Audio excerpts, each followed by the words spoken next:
So today is day 2 on the crop tour. We left Grand Island and headed west down 44 in through Highway 6, and now we're heading back east.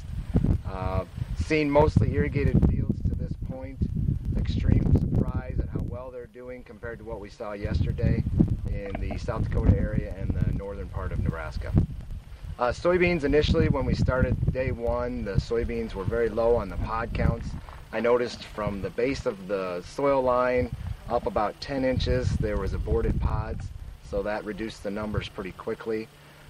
As we've moved into day 2 here, we've been only on irrigated soybeans for the most part. They've been phenomenal soybeans. I think they're still slightly lower than last year, but the pods look really good. The seed's real nice and plump. The overall health is really good with them due to the irrigation and the extra water. So yesterday through South Dakota into the northern part of Nebraska, mainly seen a lot of poor pollination, a lot of blunt ears out in the fields, reduced kernels on the ears.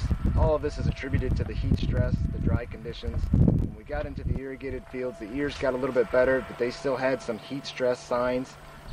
As we moved into day 2 now, we're really seeing the full ears, the full girth of the ear. I think we've established a better yield in the irrigated portion of the middle part of Nebraska through Grand Island all the way on to Nebraska City. So we're seeing a lot better yields on day 2 than we saw on day 1. Other agronomic issues, this morning we were noticing in the dry land portion of the corn there was a lot of spider mites.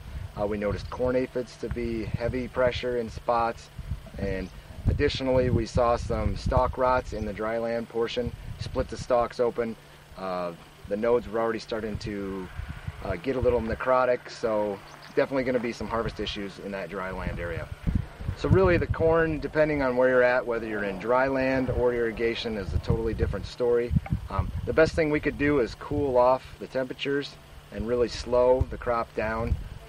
Fill it with a little bit more moisture. I think there's probably 3 to 6% on a lot of this corn crop that could make extra dry matter, increase the test weights, and also increase maybe the length of the kernel. As far as the soybeans go, a lot of those are in the R5, R6 stage, close to reaching maturity. I think in the dryland areas, most of the fields we've seen today have been already starting to turn. Not a lot of hope for the ones that are starting to turn. The ones that still have a lot of green color and are a little less mature, I think we could add a little bit bigger seed per pod if we could cool the crop down and also add a little extra water late season here.